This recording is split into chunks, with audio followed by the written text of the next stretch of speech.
Nandigama municipal chairperson ఎన్నికల్లో మరో twist కనిపిస్తోంది. ఎమ్మెల్యే తంగిరాల సౌమ్యకు టీడీపీ అధిష్టానం షాక్ ఇచ్చింది. మున్సిపల్ చైర్పర్సన్ పదవికి కొత్త పేరు తెరపైకి వచ్చింది. 8వ వార్డు స్వర్ణలత, 14వ వార్డు కౌన్సిలర్ సత్యవతి కాకుండా కృష్ణకుమార్కి బీఫామ్ ఇచ్చింది. సత్యవతి పేరుతో బీఫామ్ వస్తుందని ఆశించారు ఎమ్మెల్యే. సత్యవతిని తీసుకుని ఎన్నిక జరిగే చోటుకు కూడా వచ్చారు ఎమ్మెల్యే సౌమ్య వెంట సత్యవతికి సపోర్ట్ చేస్తున్న 12 మంది కౌన్సిలర్లు వచ్చారు. బీఫామ్ లేకుండా నామినేషన్ వేయబోతున్నారు సత్యవతి.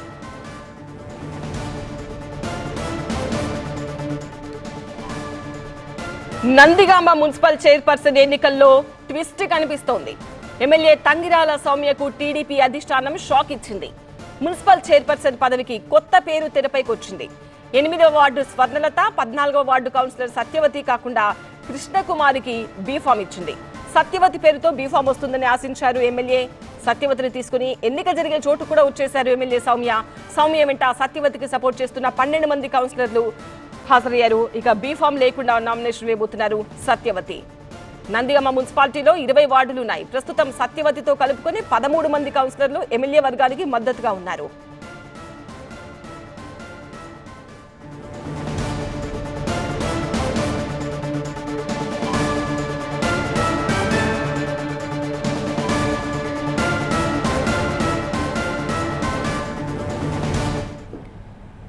మరింత సమాచారం మా కొలీగ్ క్రాంతిని అడిగి తెలుసుకుందాం. క్రాంతి, మున్సిపల్ చైర్పర్సన్ పదవికి ఇటు సత్యవతి కాకుండా కృష్ణకుమారి పేరును టీడీపీ అధిష్టానం ప్రకటించడం వెనుక కారణం ఏంటి? దీనిపైన ఎమ్మెల్యే సౌమ్య రియాక్షన్ ఏంటి?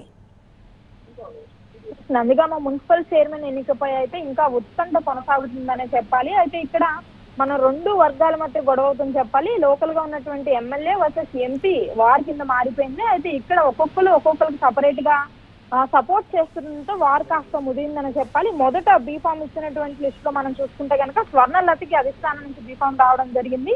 అయితే ఇక్కడ స్వర్ణలత ఎంపీ సపోర్ట్ చేస్తున్న స్వర్ణలతకి అండ్ అలాగే నిన్న ఏదైతే ఎన్నిక జరగాల్సిందో ఈ ఎన్నిక సమయంలో మనం చూసుకుంటే కనుక మొత్తం ఎమ్మెల్యే వర్గం మొత్తం వ్యతిరేకత వ్యక్తం చేసింది. అండ్ అలాగే కౌన్సిలర్లు సైతం ఆమెకు వద్దు, ఎవరైతే ఎమ్మెల్యే సపోర్ట్ చేస్తున్నారో వారికి ఇవ్వాలంటూ కూడా వెనుతిరగడంతో పెద్ద ఎత్తున నిన్న వార్ జరిగింది. డిస్కషన్ కూడా ఇంకా తేలకపోవడంతో నిన్నటి ఎన్నిక కాస్త ఇవాళకి వాయిదా పడడం జరిగింది. అయితే ఇవాళ ఎన్నిక సమయానికి కూడా బీఫామ్ ఎవరికి వస్తుందనే ఉత్కంఠ సమయంలో నిన్న ఎవరైతే కౌన్సిలర్స్ ఆమెకు తప్ప ఎవరికి ఇచ్చినా కూడా మేము సపోర్ట్ చేస్తామని చెప్పడంతో ఇవాళ కృష్ణకుమారి పేరుతో రెండోసారి బీఫామ్ రావడం జరిగింది. అయితే ఈ బీఫామ్ వచ్చిన తర్వాత కూడా ఎమ్మెల్యే వెనక్కి తగ్గలేదు. దాంతో కాస్త ఇప్పుడు మరింత ఉత్కంఠ నెలకొందని చెప్పాలి. ఒక పక్క ఎంపీ ఒకరికి సపోర్ట్ చేయడం, సౌమ్య ఎమ్మెల్యే మరొకరికి సపోర్ట్ చేయడంతో ఈ వార్ కాస్త ఇండిపెండెంట్గా వెళ్లే వరకు వచ్చింది. రెండోసారి బీఫాము నిన్న వ్యతిరేకించినటువంటి వ్యక్తికి కాకుండా మరొకరికి ఇచ్చినా కూడా ఎమ్మెల్యే సౌమ్య వెనక్కి తగ్గకపోవడంతో కాస్త ఇప్పుడు వార్ మరింత ముదిరిందని చెప్పాలి. ఇప్పుడు కృష్ణకుమారికి కూడా వద్దు, ఖచ్చితంగా నేను ఎవరైతే సపోర్ట్ చేస్తున్నానో సత్యకుమారికే యొక్క అవకాశం ఇవ్వాలి, ఖచ్చితంగా ఆమెనే నేను నిలబెడతానని చెప్పి కూడా ఎమ్మెల్యే పట్టుబడుతున్నటువంటి పరిస్థితి కనిపిస్తోంది. మొత్తం టీడీపీకి 13 మంది సపోర్టర్స్ ఉన్నారు అండ్ అలాగే 1 జీఎస్పీ కూటమి సభ్యులందరూ కూడా 14 మంది ఉన్నారు. అయితే ఇక్కడ టీడీపీకే ఖచ్చితంగా ఈ యొక్క మున్సిపల్ చైర్మన్ పదవి కైవసం అయ్యేటటువంటి అవకాశం కనిపిస్తున్నా కూడా లోకల్గా ఈ యొక్క టీడీపీ నేతల మధ్య ఎంపీ ఎమ్మెల్యే మధ్య వార్ జరుగుతున్న నేపథ్యంలో అసలు ఇప్పుడు ఎవరికి ఈ మున్సిపల్ చైర్మన్ పదవి ఇవ్వాలనే దానిపై అధిష్టానానికి కూడా తలనొప్పిగా మారినటువంటి పరిస్థితి కనిపిస్తోంది. అధిష్టానం నిన్న ఏదైతే గొడవ జరిగిందో ఆ గొడవకు అనుకూలంగానే మొదట బీఫామ్ ఇచ్చినటువంటి వారిని కాకుండా మార్చి కౌన్సిలర్స్కి అందరికీ కూడా అనుకూలంగా ఉండేలాగా అటు ఎంపీకి ఎమ్మెల్యేకి ఎలాంటి ఇష్యూ రాకుండా మరో వ్యక్తికి బీఫామ్ ఇచ్చినప్పటికీ కూడా ఎమ్మెల్యే సౌమ్య మాత్రం ఖచ్చితంగా తను సపోర్ట్ చేస్తున్నటువంటి సత్యవతికే బీఫామ్ ఇవ్వాలని చెప్పి కూడా పట్టుపడుతూ ఉన్న నేపథ్యంలో ఇప్పుడు ఎవరు అసలు ఈ మున్సిపల్ చైర్మన్గా ఎన్నిక అవుతారు, ఎవరికి సపోర్ట్ చేస్తారు, ఎవరి మాట నెగ్గుతుంది అనేటటువంటి వారైతే ముదురుతుంది.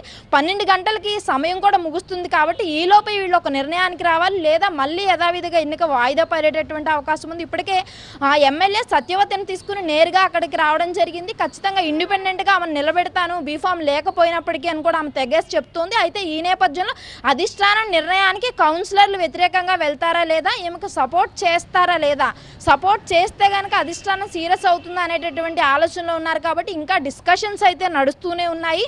మరోపక్క అధిష్టానం వీరి మధ్య గొడవ సద్దుమణగడానికి ఇష్యూ కాస్త పెద్దది అవ్వకుండా ఉండడానికి ప్రయత్నం చేసినప్పటికీ కూడా ఇవాళ రెండోసారి బీఫామ్ ఇచ్చినటువంటి వ్యక్తి ఎవరైతే ఉన్నారో ఆమెకి కూడా వ్యతిరేకంగా తంగిరాల సౌమ్య ఖచ్చితంగా నేను పట్టుబట్టినటువంటి వారికి ఇవ్వాలి. ఎందుకంటే నేను లోకల్గా ఉన్నాను. నిన్న మొదటిసారి బీఫామ్ ఇచ్చినప్పుడు కూడా కనీసం నా మాట చెప్పకుండా నాకు తెలియకుండానే పై స్థాయిలో ఇష్టానుసారంగా ఎట్లా ఇస్తారు, నేను లోకల్ కాబట్టి ఖచ్చితంగా నాకు తెలిసి నేను ఎవరికైతే సపోర్ట్ చేస్తానో వారినే మున్సిపల్ చైర్మన్గా ఎన్నిక చేయాల్సినటువంటి అవసరం ఉంది. కానీ అప్పుడు అలా జరగలేదు అని చెప్పి కూడా నేను పెద్ద ఎత్తున యుద్ధం చేశారు. కానీ ఇవాళ అధిష్టానం నిన్న చర్చలు జరిపింది, కోఆర్డినేటర్ని అక్కడికి పంపించడం జరిగింది, పైనుంచి ఫోన్స్ మాట్లాడారు.